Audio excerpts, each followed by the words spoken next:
Hey, what's up guys? This is me Lovejeet Arora. स्वागत है आप सभी बच्चों का आज की इस क्लास के अंदर। हम लोग यहाँ पर आज बिल्कुल बात करने वाले हैं 29 मार्च को जो हमारा आईपी का एग्जाम होने वाला है, तो उसका पैटर्न है जो वो किस तरीके से रहने वाला है, कैसा पेपर है जो हमें देखने को मिलेगा। तो आपने थंबनेल पर देखा कि मैंने लिखा है ब्लूप्रिंट पेपर का पैटर्न। बिल्कुल हम लोग उसी के बारे में डिस्कस करने वाले हैं। अब आप सोच रहे होंगे कि मैम को कैसे पता चला कि भाई पेपर का पैटर्न कुछ ऐसे होगा। एक्चुअल में क्या है कि जो आपका सैंपल पेपर है ना, अब सैंपल पेपर आता है तो सैंपल पेपर के अकॉर्डिंग ही आपका जो मेन पेपर है वो बनता है। ऐसा नहीं है कि वैसे ही क्वेश्चंस हैं जो आएंगे या उसी से मतलब वैल्यू अगर 5 दे रखी है तो आपको पेपर में 6 वैल्यू करके, नहीं, क्वेश्चंस ऑफ कोर्स आपके डिफरेंट होंगे, लेकिन जो पैटर्न है ओवरऑल वो वैसा ही रहने वाला है। कि जैसे मान लीजिए 6 नंबर अगर सवाल आपके पास आता है बिलोंग करता हुआ सीरीज से, तो 99% चांसेस है कि आपको मेन पेपर में भी सीरीज से ही क्वेश्चन मिलेगा। ऐसा जरूरी नहीं है कि वही सेम टाइप का क्वेश्चन हो, राइट अगर आपको सैंपल पेपर में 37 क्वेश्चन मिले हैं तो ऑफ कोर्स आपका जो मेन पेपर है उसमें भी आपको 37 क्वेश्चन ही है जो देखने को मिलेंगे। तो पैटर्न किस तरीके का होगा वो एक नई सी चीज ना हो जब आप पेपर को खोलो, तो उसके लिए हम लोग आज है जो बात करने वाले हैं। यूं तो आपने प्री बोर्ड में अपने क्वेश्चन पेपर्स को कर करके प्रैक्टिस कर करके चीजों को बहुत हद तक एकदम काम डाउन है जो कर लिया होगा, और वैसे भी आईपी का जो पेपर है वो लास्ट है। इससे पहले आप फिजिक्स केमिस्ट्री इन सारे पेपर्स को कर करके अब हैप्चुअल हो चुके होंगे। तो चलिए हम लोग बात करते हैं सैंपल पेपर जो 2024 यानी कि 24-25 आप बैच वाले जो बच्चे हैं, आपका जो सैंपल पेपर आया है उसके अकॉर्डिंग हमारा पेपर है जो हमें मिलने वाला है 29 को, तो वो कैसा होगा। अब देखो जो नए बदलाव आए, अगर आपने प्रीवियस कोई सैंपल पेपर किए होंगे 24-25 बैच के अलावा अगर आपने कोई पेपर भी किया होगा तो आपको 35 क्वेश्चंस मिले होंगे। लेकिन इस बार जो सबसे बड़ा बदलाव है वो ये है कि नंबर ऑफ क्वेश्चंस आपके इंक्रीज हो गए।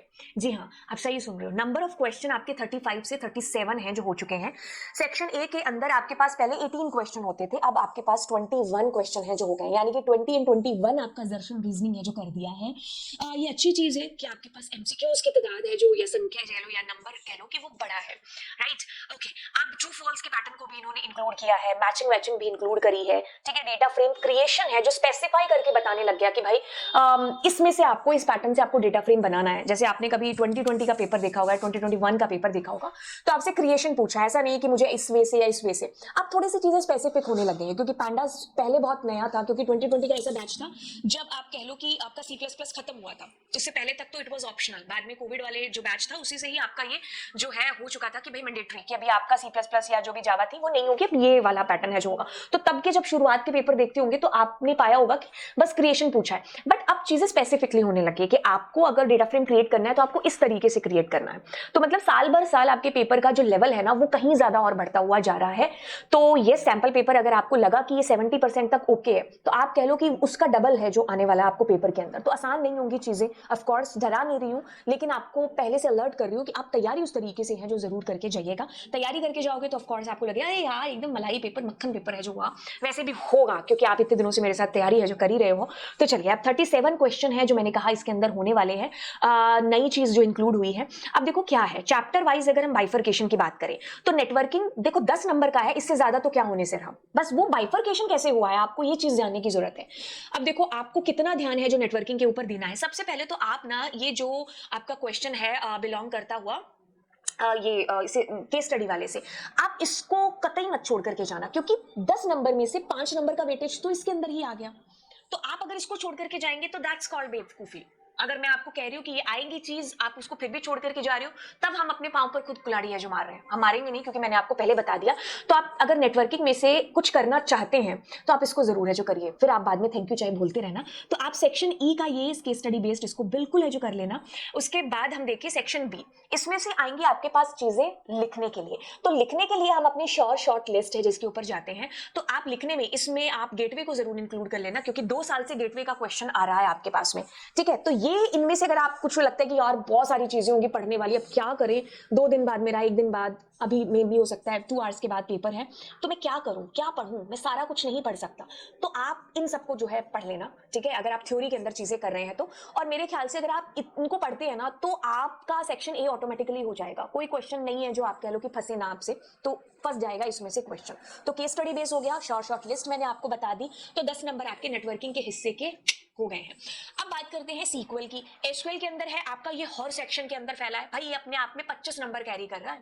25 नंबर पैंडास के हैं तो 50 नंबर तो आपके यहीं से हो गए। तो अब ये जो 25 नंबर का एसक्यूएल है आपके पास में, देखो इसमें आपको जितना हो सके उतना आप क्वेरीज के ऊपर ध्यान दो, ठीक है, जितना हो सके उतना क्वेरीज के ऊपर। उसमें से भी आप क्या करिएगा, 11th क्लास का जितना आपने पढ़ा उसको बड़े ढंग से पढ़ लीजिएगा।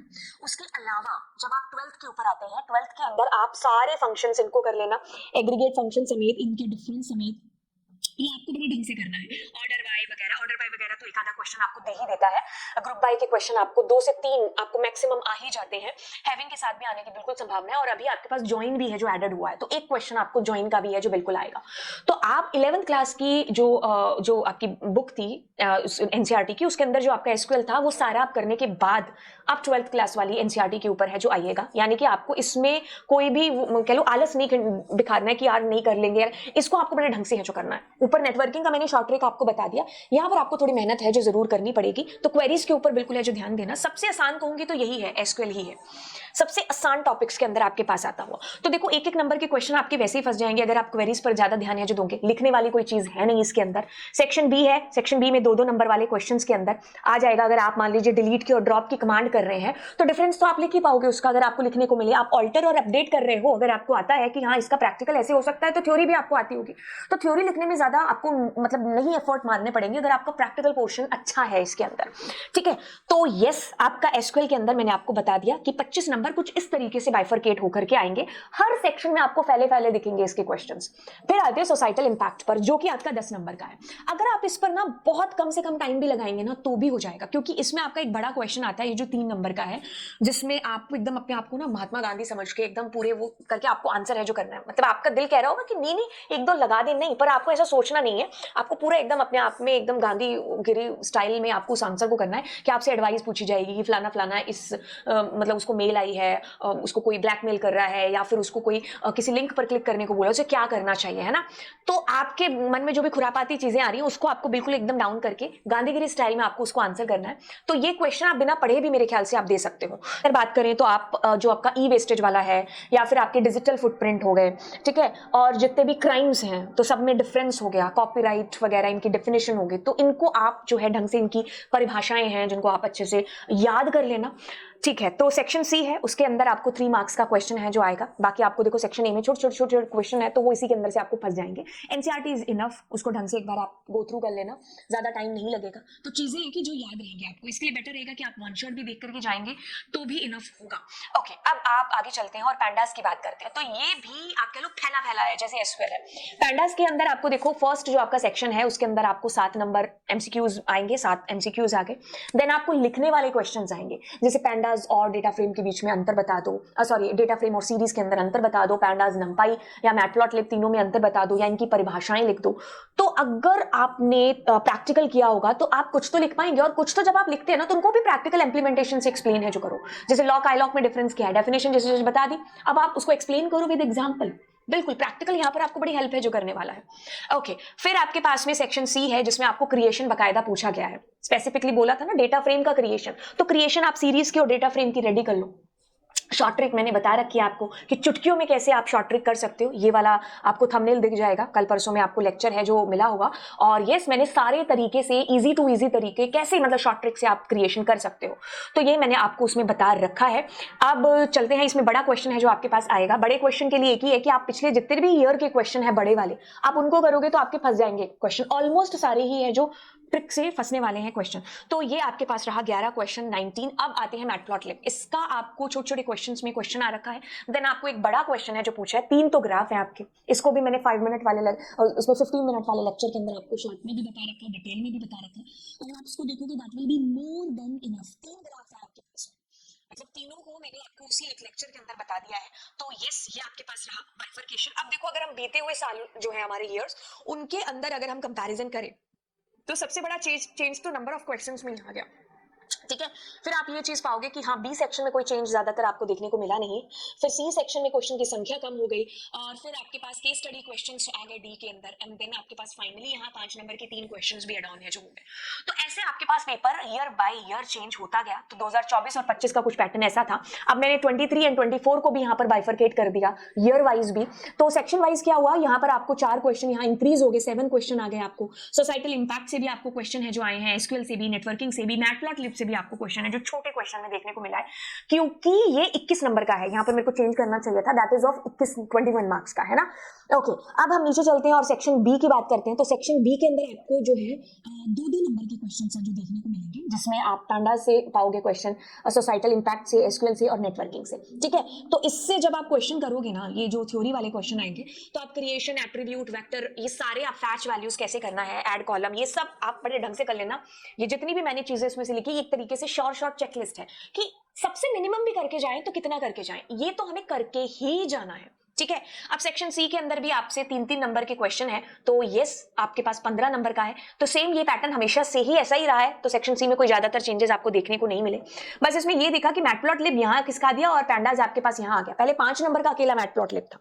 ठीक है, तो इस तरीके से आपके पास ये ईयर वाइज बाइफरकेशन है जो किया है। तो मतलब आपके 37 क्वेश्चन और ये आपका सैंपल पेपर का जो मैंने अभी आपको बताया है बॉक्स बना करके, वो मैंने यही चीज आपको एक्सप्लेन की है। तो एक बार आप शॉर्ट चेकलिस्ट है जिसको आप एक बार नजर मार लीजिए। आप स्ट्रक्चर जरूर करके जाइएगा जब आप मैटप्लॉटलिब की स्ट्रक्चर कर रहे हैं। एसक्यूएल आप यहाँ से जो है इतना तो आप मिनिमम करके ही है जो जाएंगे। अब एक बार मैं आपको बता देती हूँ कि आप जो है फटाफट में रिवीजन कहाँ से कर सकते हैं। सबसे बड़ी चीज मैंने यहाँ पर ये अभी मैंने पब्लिक नहीं की है, जब तक आप इस वीडियो को देखेंगे तब तक ये पब्लिक हो चुकी होगी। तो यहाँ पर मैंने 5 मिनट में चीजें बता रखी हैं। ठीक है, तो अभी मैंने इतना ही इसको अपडेट किया है। हो सकता है आप तक जब पहुंचे तो भगवान की कृपा से ये सारी की सारी अपडेट है जो हो जाए। तो यहाँ से आप 5 to 10 मिनट्स 15 मिनट्स के अंदर as per the topic demand आपको चीजें जो देखने को मिल जाएंगी।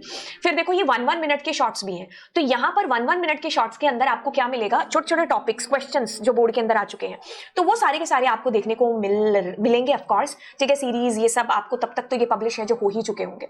तो आप इनको जरूर है जो फटाफट रिवीजन के अंदर है जो लेकर के आइएगा। तो मैंने आपको पूरा का पूरा आपका जो सैंपल पेपर है उसका एनालिसिस आपको बता दिया है कि बाइफरकेशन किस तरीके से होगा, ये ब्लूप्रिंट कैसा रहने वाला है आपका कल परसों का जो भी पेपर 29 आप जब भी वीडियो देख रहे हो उस अकॉर्डिंग।